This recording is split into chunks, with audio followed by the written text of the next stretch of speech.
Hello, this is Business Now, reaching you live from iBrandTV News Studios in Lagos, Nigeria. Coming up, controversy trails implementation of Central Bank of Nigeria's e-evaluation and e-invoice policy at seaports.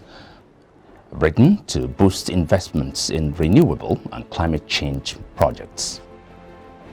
Oil and gas prices soar, Bitcoin plunges low over escalating tensions between Russia and Ukraine. UK rising inflation causes government interest payments hitting a record high for the month of January.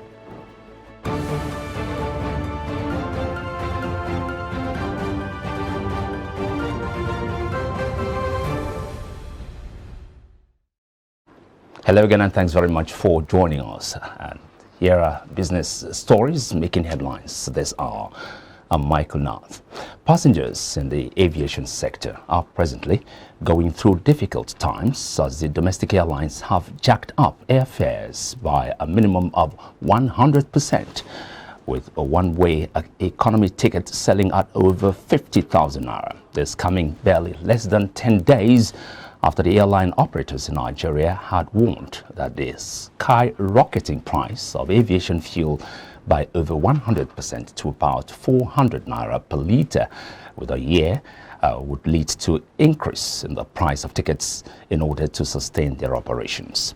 However, reports suggest the price of aviation fuel increased to between 420 naira to 450 naira per litre on Sunday, depending on the city, as against the 400 naira per litre it was on Thursday, without prior notice to the airlines, with a prediction that it could rise to 500 naira per litre in a few days. The air passengers have been groaning over the high cost of diesel airfares, describing the hike as too exorbitant and seeking for government intervention and downward review. The airline operators, under the aegis of Airline Operators of Nigeria, in a statement issued earlier, listed some of the operational challenges causing flight delays and cancellations, to include unavailability of aviation fuel, that's Jet A1, and Forex for spare parts and maintenance. Now, similarly, Lagos boat operators plying Apapa-Ikorodu route have hiked their fares by as much as 50% from 1,000 naira to 1,500 naira. The boat operators said the increase was as a result of the biting fuel scarcity across the country. According to the findings, the increase in fare has affected the number of passengers using the waterways over the past 1 week. House of Representatives has claimed Nigerian Customs Service is losing the sum of $8.810 billion annually due to the non-implementation of a customs modernization project. This was disclosed by Representative Alik Bejide, Chairman, House Committee on Customs and Excise, at the public hearing of the Joint Committees on Customs and Excise, Finance and Banking and Currency within the Minister's office. Ms. Zainab Ahmed, represented by Director Home Finance Stephen Okon. The ministry revealed that pending on court case had delayed the implementation of the project. The lawmaker said that the project is expected to generate $176.2 billion during its 20 years concession period and is expected to automate the activities of the NCS and also prevent revenue leakages. Meanwhile, the Minister of Finance, Budget and National Planning, Zainab Ahmed, has shed more light on cause of non-implementation of the project. The minister told the House of Representatives on Monday that a company awarded the e-customs contract in 2017 lacked the technical capacity to execute the project, while also breaching some provisions of the contract. In a presentation to the Joint Committee on Customs and Excise, Finance, as well as Banking and Currency, the minister, who was represented by the Director of Home Finance, Stephen Okon, said the federal government found out that the Messrs. Adani Nigeria Limited which was awarded the contract by the Technical Committee on Comprehensive Import Supervision Scheme, leased the contract to another company named Adani International Limited, based in the UK, and registered 4 months after the contract was signed. She said after the cancellation of the contract, Adani Nigeria Limited filed 3 different suits against the federal government, alleging breach of contract, adding that the lawsuits, which are yet to be decided by the court, are holding back commencement of the project. Now, freight forwarders on Monday staged protests at the Tin Can Island port and PTML terminals over the vehicle identification number valuation policy for imported vehicles recently introduced by the Nigerian Customs Service.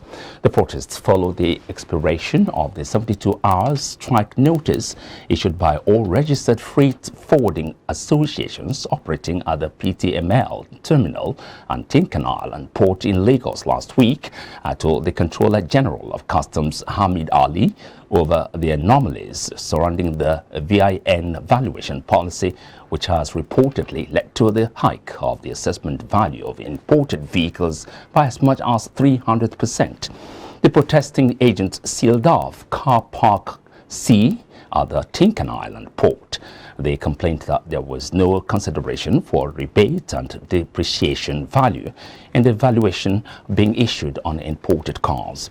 The chairman of the Association of Nigerian Licensed Customs Agents, PTML chapter, Onule Obey, claimed the Customs Controller General was yet to reply the agent's letter on their grievances.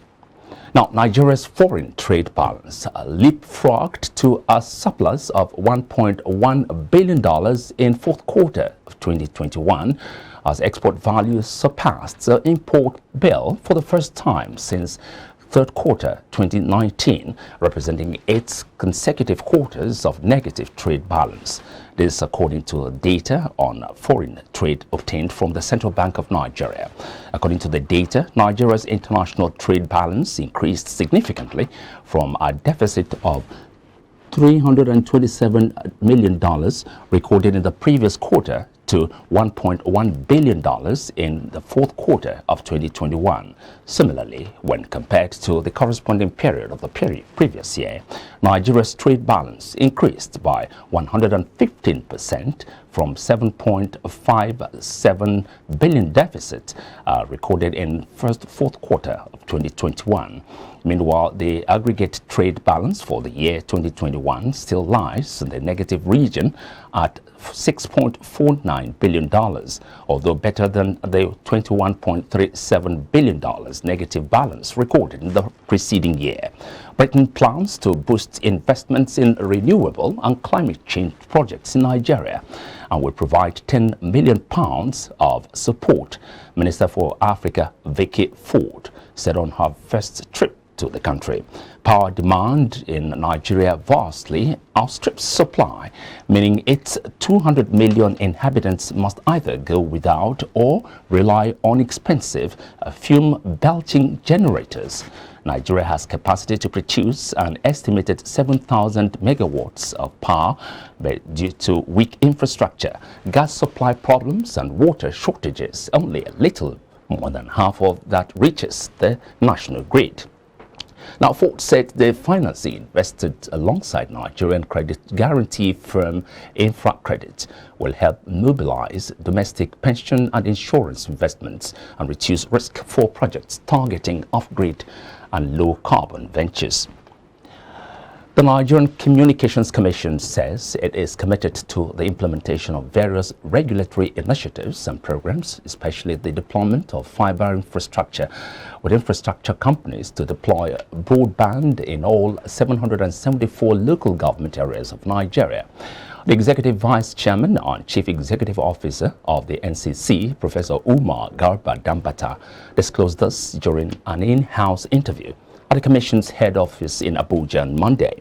He said the federal government is working towards addressing infrastructure gaps and commended both state and non-state actors for vision, diligence and continued dedication to the implementation of the Nigerian National Broadband Plan 2020 to 2025, an initiative to address infrastructure gaps in the telecom and ICT sectors.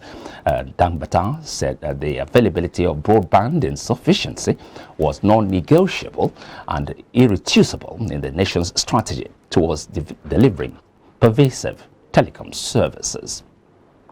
Now, following the federal government's plan to extend the fuel subsidy regime by 18 months, the International Monetary Fund says Nigeria will likely depend on overdrafts from the Central Bank of Nigeria to fund its proposed 2.55 trillion naira petrol subsidy bill.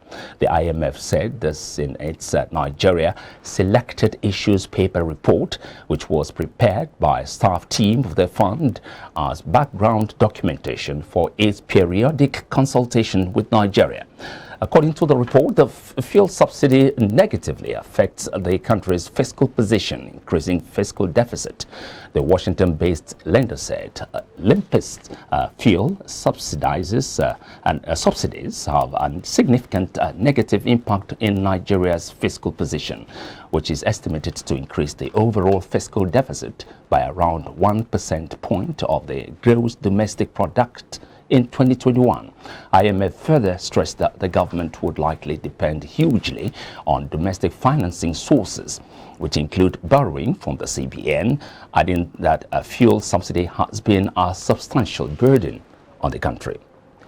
If Marford Communications meets the February 24 deadline for the payment of the $273.6 million 5G auction fee, the federal government could get temporary relief from its revenue charges and challenges, as an additional $557.2 million would have been remitted to government's coffers from the licensing regime. Nigeria's current borrowing is put at 38 trillion naira as of the end of third quarter of 2021, amid concerns about rising deficits and rising borrowing costs, while the $557.2 million expected from spectrum fees appeared not appropriated for in the 2022 budget. Such earnings, however, become an additional income to the federal government. However, on December 8, 2021, the Executive Vice Chairman of the Nigerian Communication Commission, Umar Dangbata, said that the Commission proposed to generate 632.39 billion naira in 2022 from the sale of 5G spectrum telecommunications firms, among other revenue sources, including fines. The International Energy Agency has called on the Organization of Petroleum Exporting Countries and its allies to address a widening shortfall in their oil production as oil price pushes toward $100 per barrel. While fuel consumption is bouncing back from the pandemic, the 23-nation alliance led by Saudi Arabia is struggling to restore output it halted. But IEA Executive Director Fatih Birol has told members of the cartel to fix the issue as the supply gap versus the target spirals toward 1 million barrels a day. Birol told the meeting hosted by the International Energy Forum there is a significant difference between the targets that OPEC countries set in terms of their production levels and what is produced today. According to him, it is important that OPEC countries narrow this gap and hopefully provide more volumes to the market in order to reduce volatility. Still to come, Trump-linked digital worlds shares surge after Truth Social app launch. Details and more business news after this break. Stay with us.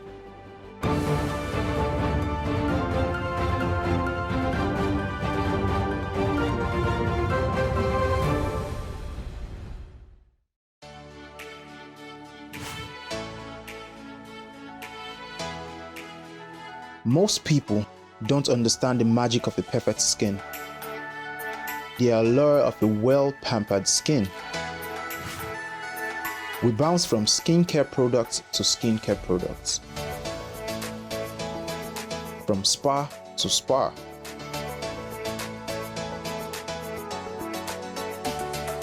Looking for that ideal solution.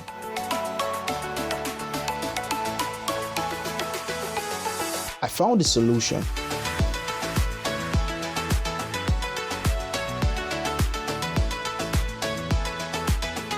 And it's Blemiville Skincare and Spa. My name is Neil, and I'm proud to be a part of the Blemiville family.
Swift Dry Cleaners Limited, professional dry cleaners, best in dry cleaning and laundry services, and meets the needs of our consumers. Yeah, Swift Dry Cleaners Limited. Swift Dry Cleaners Limited. Swift Dry Cleaners Limited. Yeah. Swift Dry Cleaners Limited. Yeah, for clean wash and quick delivery. Yeah, Swift Dry Cleaners Limited. Swift Dry Cleaners Limited. Swift Dry Cleaners Limited.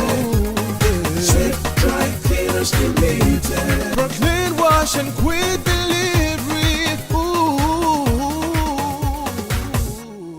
Swift Dry Cleaners. Clean wash, quick delivery.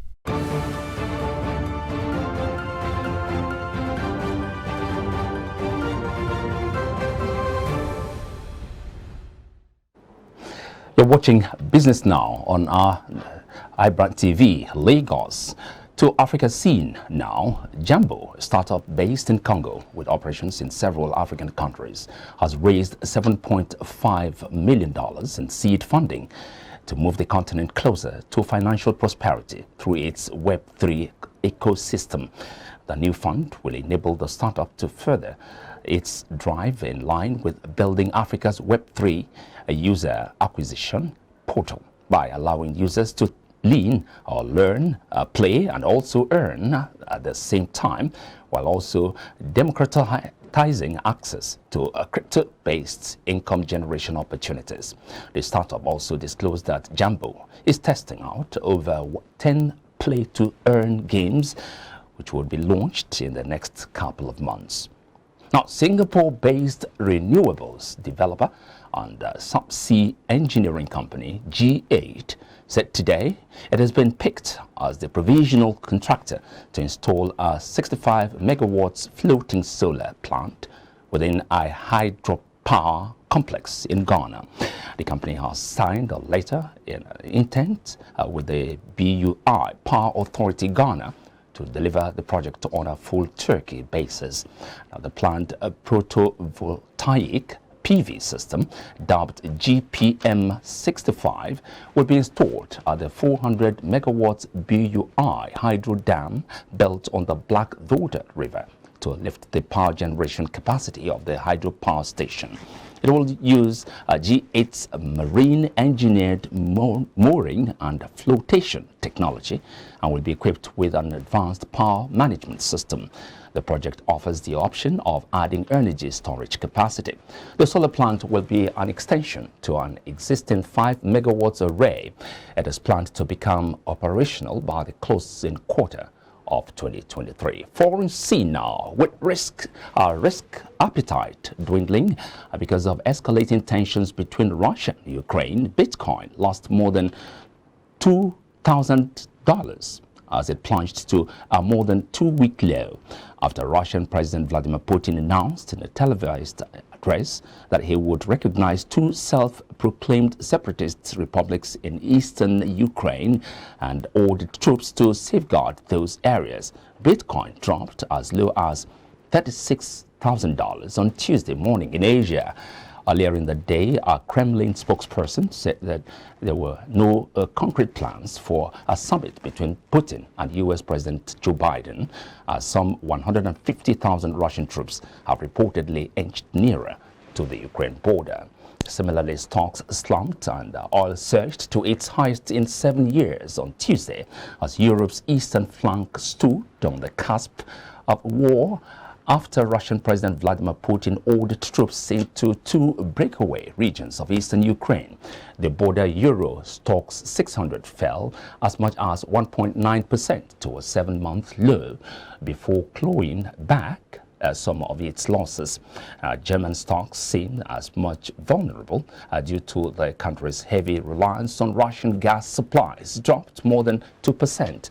The United States and its European allies are poised to announce harsh new sanctions against Russia on Tuesday after Putin formally recognized the breakaway regions in eastern Ukraine, escalating a security crisis on the continent. Now, the Ukrainian military said 2 soldiers were killed and 12 wounded in shelling by pro-Russian separatists in the east in the past 24 hours. The most casualties this year as ceasefire violations increased. Now, rising inflation led to the government interest payments hitting a record high for the month of January, figures show. Interest payments hit £6.1 billion last month, the highest amount for a January since records began in April 1997 and up from $4.45 billion, I beg your pardon, pounds last year. Now, the payments are pegged to the retail price index, measure of inflation, which reached 7.8% in January. January's interest payments were, however, below the all-time high of £9 billion in June last year. Paul Johnson, director of the Institute for Fiscal Studies, told as correspondent, it was worth noting that overall interest payments by the government are still at remarkably low levels, despite UK debt levels are the highest for 60 years. Now, shares of Digital World Acquisition Co., the blank check company behind former U.S. President Donald Trump's new social media venture, Truth Social, surged nearly 30% in pre-market trading on Tuesday as the app climbed the charts after its debut on Apple's App Store. Truth Social was launched on Sunday, potentially marking Trump's return to social media. Truth Social was the top free available app on the App Store on Tuesday. Digital World's shares jumped 26% to $106.44 and were on track to open at levels last seen on October, days after Digital World announced a deal to publicly list Trump Media and Technology Group, the venture behind Truth Social. We now go on a short break, and when we return, we'll take more news updates from Perpetua. I am Michael Nath.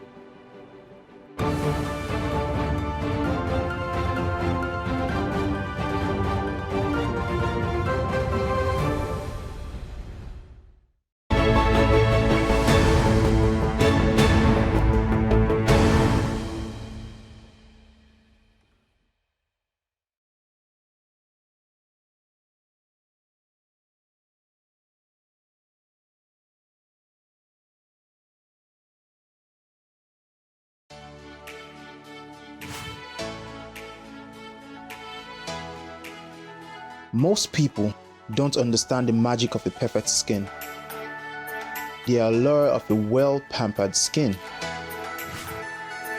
We bounce from skincare products to skincare products, from spa to spa.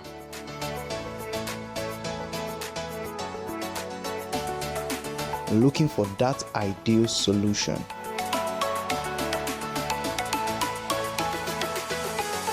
I found the solution.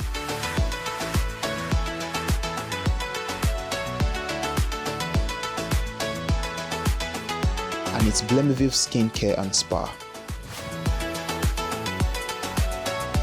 My name is Neil, and I'm proud to be a part of the Blemiville family.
Swift Dry Cleaners Limited, professional dry cleaners, best in dry cleaning and laundry services, and meets the needs of our consumers. Yeah, Swift Dry Cleaners Limited. Swift Dry Cleaners Limited. Swift Dry Cleaners Limited. Yeah. Swift Dry Cleaners Limited. Yeah, for clean wash and quick delivery. Yeah, Swift Dry Cleaners Limited. Swift Dry Cleaners Limited. Swift Dry Cleaners Limited. Swift Dry Cleaners Limited. For clean wash and quick delivery. Ooh. Swift Dry Cleaners. Clean wash, quick delivery. Oh boy, winning you was so easy. I just couldn't stand those your powerful shots. That's what happened. Really?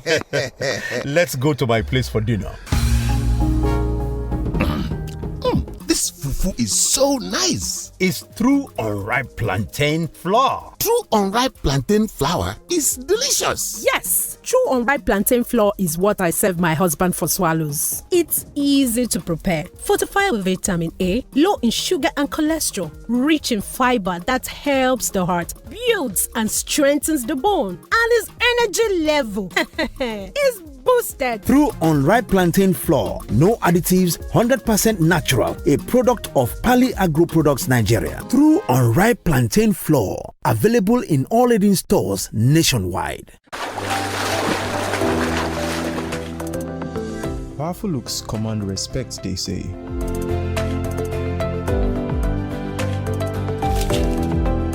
The perfect body, the perfect grooming, and ultimately the perfect skin. Looks, style, and grooming makes the ultimate man.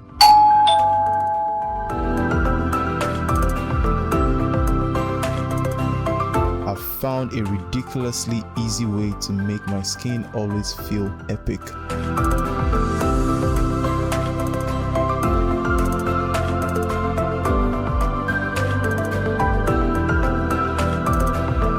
My name is Neil. I found Blemiville, and now my skin finally makes sense.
Swift Dry Cleaners Limited.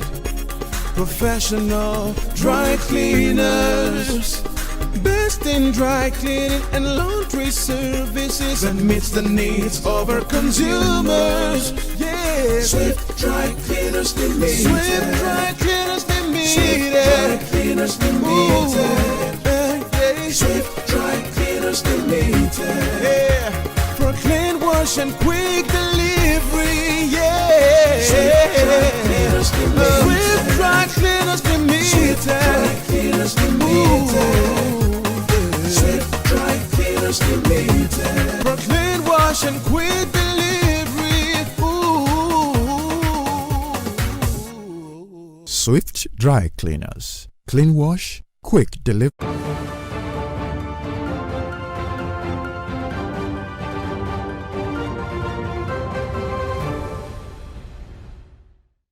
Thank you, Michael Nath. An aftermath of the return of two important Nigerian artifacts from Britain, President Muhammadu Buhari has appealed to nations, institutions and bodies, both private and public, to return Nigeria's artifacts in their possession. According to a statement on Monday by his special media aide, Garuba Shehu, the president pledged that the government would ensure that they are put to good and proper use and their return in museums and other facilities in conjunction with royal families and kingdoms that lost these artifacts. The president noted that in line with international law and practice, export, import and control over antiquities are matters within the purview of national governments to be exercised on behalf of subnational authorities, institutions and bodies. President Buhari welcomed the official handover of the Okuko and the head of an Oba of Benin bronzes to the Oba of Benin, His Royal Highness Oba Iwara II. They were repatriated from the University of Cambridge and University of Aberdeen, respectively, in the United Kingdom after 125 years of their leaving the territory of present-day Nigeria. Urging other countries to take a cue from the institutions, the president vowed that the federal government will pursue the repatriation of Nigerian artifacts vigorously. Vice President Yemi Osinbajo says the cooperation of the international community, including all the global, regional bodies and financial institutions, will concretize the efforts against unconstitutional changes of government and deter coup plotters. The Vice President stated this late Monday when he received on a courtesy visit to the presidential villa the United Kingdom's Minister for Africa, Vicky Ford, MP, who was accompanied by British High Commissioner to Nigeria, Katrina Lung. The Vice President said, and I quote, "There is a lot of attention being paid to coup d'etat going on, especially in the West African sub-region. I think it is important that we take a closer look at how to prevent and deter coup d'etat and adventurers of various kinds who want to take over governments by force." End of quote. Speaking on the government's effort in the area of energy transition and economic development, the Vice President restated Nigeria's commitment to the post-COP26 agenda while calling on the wealthier countries and the international community to fulfill their obligation, especially in funding gas as a transition fuel. And now we'll go on a very quick commercial timeout. When we return, we have more stories for you. Stay with us.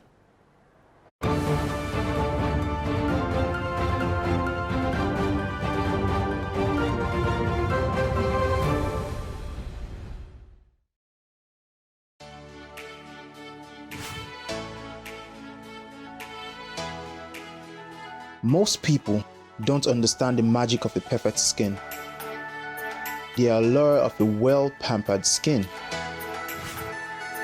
We bounce from skincare products to skincare products, from spa to spa.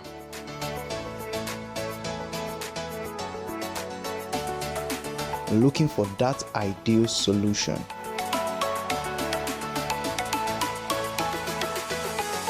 I found the solution.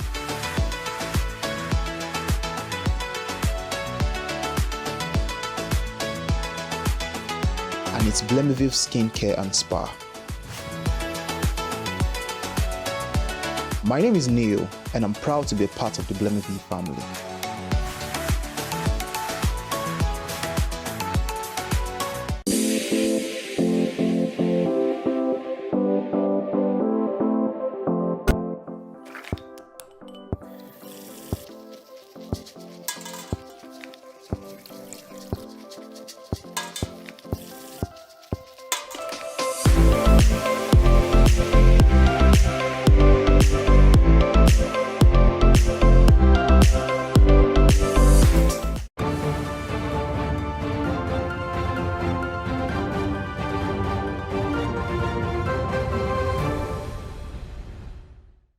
Meanwhile, as part of efforts to end coups in West Africa, the Economic Committee of West African States, that's Council of Wise ECOWAS COW, yesterday commenced a 2-day retreat and workshop in Lagos.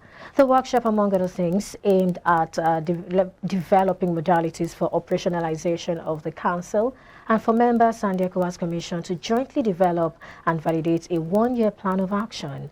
Chairman of ECOWAS COW and former President of Nigeria, Goodluck Ebele Jonathan, in his welcome speech said the meeting would debrief and brainstorm on strategies for the COW to swiftly respond to and mitigate growing peace and security challenges in the region. Jonathan noted that the sub-region has faced unsavory developments that have continued to pose a challenge to peace, security, and sustainable development. The All Progressives Congress has fixed its national convention for March 26. It will also begin activities leading to the convention, including conduct of zonal congresses from February 24. The convention was earlier built for February 26. In a letter to the Independent National Electoral Commission, INEC, on Monday, the party had set its zonal congresses for March 26. The letter was signed by the party's National Secretary, Senator John Kwano Dodehe, and caretaker chairman, Governor May Malabuni. Groups including civil society organizations under the umbrella of the Situation Room have stormed the Unity Fountain in Abuja for a protest. The protesters on Tuesday morning gathered at the Unity Fountain and displayed various placards asking President Muhammadu Buhari to assent the Electoral Act Amendment Bill into law. Meanwhile, the special advisor to the President on Media and Publicity, Femi Adesina, in an interview hinted it is just a matter of hours for President Muhammadu Buhari to sign the bill. Adesina, during the interview on Tuesday morning, assured that President Buhari will sign the bill any moment from now. The federal government says it would launch a national campaign against ritualists and murderers in the coming days. The Minister of Information and Culture, Alhaji Lai Mohammed, disclosed this yesterday in Abuja during a media visit. He said the federal government was alarmed by the escalating incidents of ritual murders across the country among young persons, driven by the urge to get rich at all costs. He said the National Orientation Agency, NOA, was already collaborating with religious and traditional organizations as well as non-governmental organizations, NGOs, to forge behavioral change, especially among the youth, some of whom are afflicted by the get-rich-quick syndrome. The minister said that he had also directed the National Film and Video Censors Board to take the issue of regulation of Nollywood movies featuring money rituals in some of its movies into consideration while performing its role of censoring and classifying films and videos. Stakeholders have appealed to the government at all levels and members of the society to encourage more girl-child education and involvement of women in political activities across the country.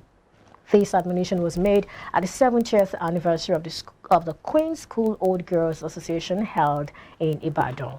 Speaking at the event, President worldwide of the association, Taiwo Adamson, a consultant psychiatrist and former provost and medical director of Neuropsychiatric Hospital Aro, in her brief remark, called on the students to be futuristic and be dedicated to their studies.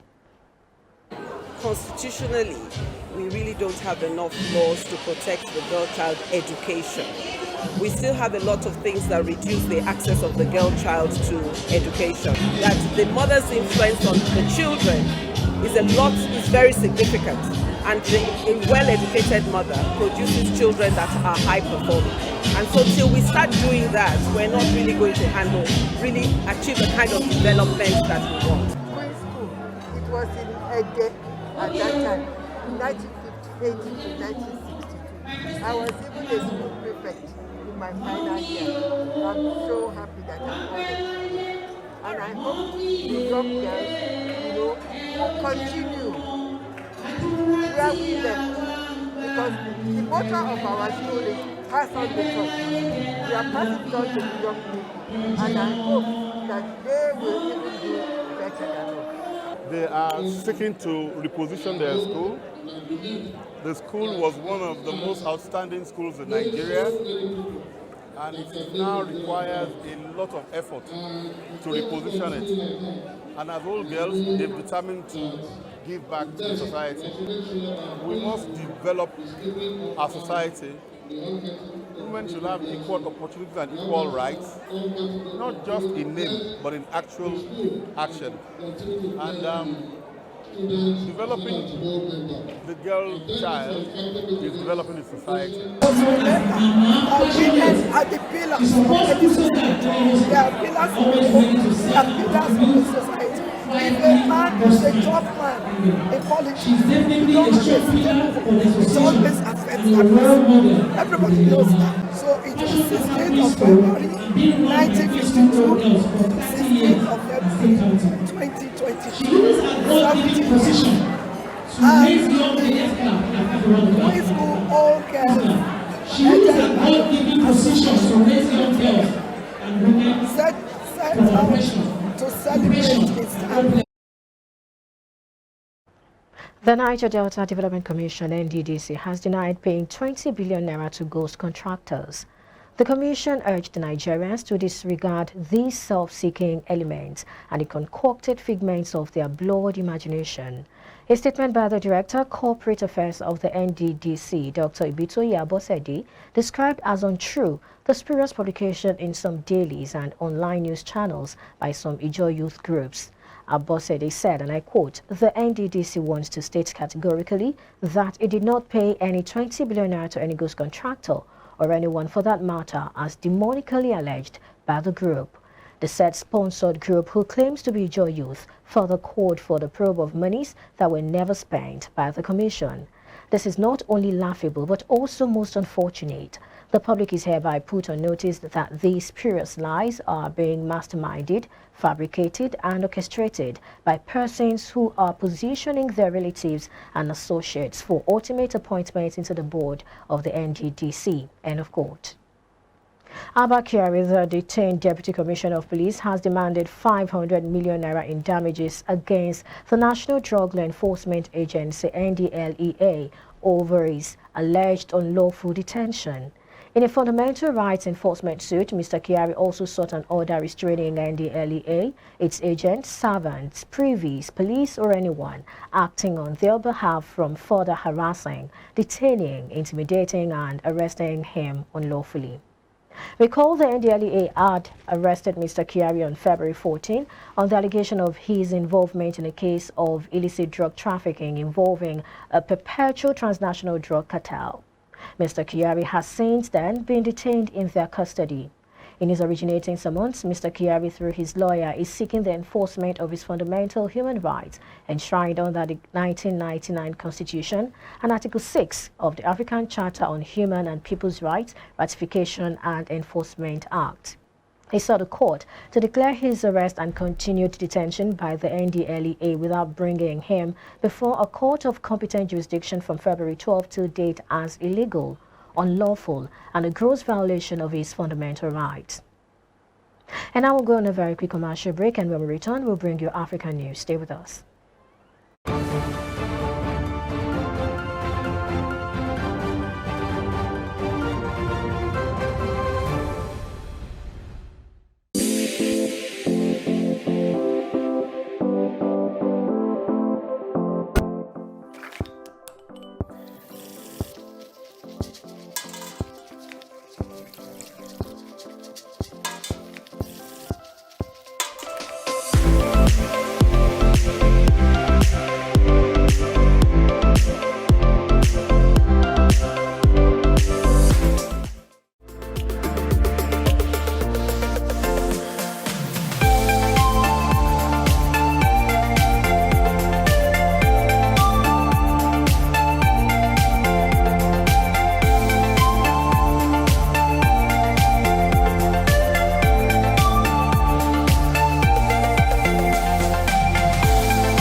Uganda plans to impose fines on people who refuse to be vaccinated against COVID-19, and those who fail to pay could be sent to prison under a new public health law, which lawmakers are scrutinizing, Parliament said on Tuesday.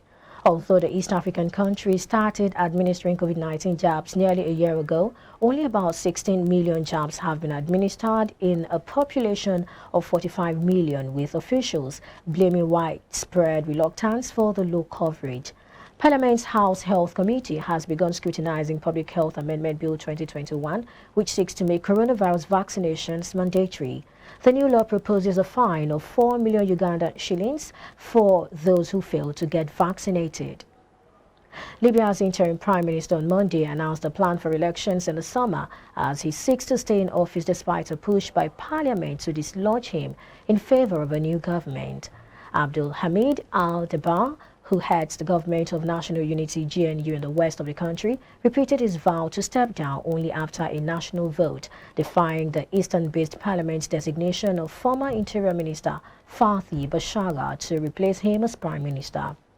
Deba also said the GNU would hold a parliamentary election followed by a presidential election in June as he attempts to slow the momentum of a bid spearheaded by parliament to replace him. Many Libyans fear the dispute will bring back the years of divided government before Deba was installed a year ago, when warring administrations ruled in east and west. As the political problems have intensified in recent weeks, rival armed forces have mobilized in the capital, heightening fears of clashes. And from the foreign scene, Russian President Vladimir Putin has ordered troops into 2 rebel-held regions in eastern Ukraine after recognizing them as independent states. Footage released overnight appeared to show Russian military vehicles heading towards the Ukrainian border. Russia said the troops would be peacekeeping in the breakaway regions, which it has backed since 2014. But the U.S. said calling them peacekeepers was nonsense. It accused Russia of creating a pretext for war. Ukraine's president said his country was not afraid of anything or anyone. In a late-night televised address to the nation, President Volodymyr Zelensky called for clear and effective actions of support from Ukraine's international allies. Russia faced the prospect of harsh new Western sanctions on Tuesday after President Vladimir Putin recognized 2 breakaway regions in eastern Ukraine and ordered the deployment of troops there, deepening Western fears of a major war in Europe. Ukraine said 2 soldiers had been killed and 12 wounded in shelling by pro-Russian separatists in the east in the past 24 hours and reported new hostilities on Tuesday morning. Western leaders are trying to work out what Putin will do next and whether Russia plans a full-scale invasion of Ukraine after massing troops near the borders of its ex-Soviet neighbor and demanding a redrawing of security arrangements in Europe. Ukrainian President Volodymyr Zelensky said his country may break off diplomatic relations with Moscow. Russia's parliament was expected to ratify treaties with the 2 separatist regions on Tuesday, and rising fears of war pushed oil prices to a 7-year high on Tuesday, while safe haven currencies, including the yen, rallied and stocks around the world tumbled. And coming up now is entertainment business.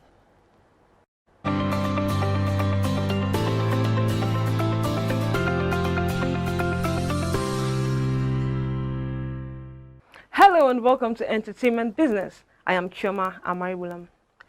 Sony's long-in-the-works video game adaptation Uncharted collected $44 million over the weekend, enough to lead domestic box office charts and solidify Tom Holland's star power. Directed by Ruben, Uncharted is expected to earn $52 million through Monday's President's Day holiday. Uncharted carries a $120 million price tag, so international ticket sales will be key in getting out of the red. Uncharted reopening in Chinese cinemas on March 14th. Outside of China, Uncharted earned roughly $55 million at the international box office and has crossed $100 million globally. Now away from that, Brad Pitt sued his former wife Angelina Jolie for selling her stake in a French winery they had bought together and where they were married to a Russian businessman. In a lawsuit filed in Los Angeles on Thursday, Pitt said Jolie broke their agreement not to sell their interest into Chateau Miraval without the other's consent by selling her stake to a unit of Stoli Group, a spirits maker controlled by oligarch Yuri. The Oscar-winning couple in 2008 had bought a controlling interest in Miraval, which is in the village of Correns in southeastern France, between Marseille and Nice. They were married there in 2014. Pitt said he had poured money and sweat into making Miraval among the world's most highly regarded makers of rose wine, with annual revenue exceeding $50 million, the company said. He accused Jolie of seeking unearned windfall profits from his work while inflicting gratuitous harm. Lawyers for Jolie did not immediately respond on Friday to requests for comment. Tunes, a unit of privately owned Stoli, announced its purchase of Jolie's stake in October. The lawsuit in Los Angeles Superior Court seeks unspecified compensatory and punitive damages for breach of contract and other legal claims. Now away from that, popular play-to-earn P2E blockchain game Axie Infinity, created by the Vietnamese software studio Sky Mavis, has a total of $4.14 billion in all-time non-fungible token NFT sales. Currently, the play-to-earn game that launched in 2018 is the third largest NFT platform in terms of all-time sales. This is according to data from DappRadar. Also from DappRadar, Axie Infinity is currently second in terms of all-time top collections. Aside from a total volume of $1.14 billion, the platform has over 1.9 million traders of NFT collection, which it leads on a total of 14.5 million in sales. The platform is also second in terms of total sales after NBA Top Shot collection. And that's it on Entertainment Business. I am Chioma Amaribulam.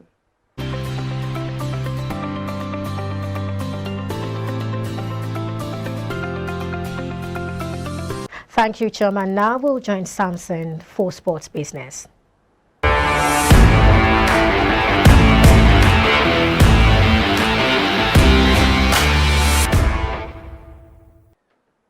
Italian Serie A club Lazio and Mizuno have agreed a multi-year deal which will see the Japanese sportswear brand take on the club's kit supply contract from the start of the 2022 to 2023 season. The deal is worth €4 million per year and €20 million in total over the next 5 seasons.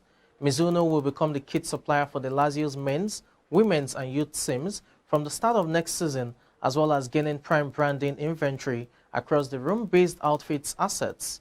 The Serie A club's current technical partnership with Macron, which ends at the end of the season and stretches back a decade, is worth €3.5 million a year. And still talking sports business, piracy has caused yet another major financial shortfall for Turkish football clubs. Broadcasters bid an estimated $100 million less in media rights bid than clubs originally projected due to piracy. While clubs expected $250 million for broadcasting rights, broadcasters reportedly only offered up to $150 million. Broadcasting losses have already been reflected in this year's revenue. Bein Media will probably pay only about $200 million worth of annual broadcasting rights that would have been worth $500 million, though some of that loss was attributed to extreme fluctuations in the Turkish currency. For every soccer fan watching on a legal broadcast, 2 were watching pirated versions of matches, according to a 2021 study by Bein Media. As a result, Turkey loses about $36.7 million every year worth of revenue due to pirated videos. And finally, on sports business at this hour, chip manufacturer Nvidia's fourth quarter revenue jumped 53% year over year to $7.65 billion, totaling $26.91 billion for the year. The company's gaming division reported record revenue for the quarter, a 37% year-over-year increase to $3.42 billion, while its fiscal gaming revenue ballooned 61% to $12.46 billion. During the quarter, Nvidia made a number of investments in its gaming sector. The company launched desktop and laptop GPUs. It also announced more than 160 gaming and Studio GeForce-based laptop designs. Nvidia also unveiled more than 30 new RTX games and titles in the quarter, including COD Vanguard and God of War, and also added more than 65 games to its GeForce Now library while collaborating with Samsung and AT&T. Nvidia's data center and professional visualization divisions reached record revenue at $3.26 billion and $643 million, up 71% and 109% from the same period last year. And that's it on Sports Business. I'm Samson Oleide.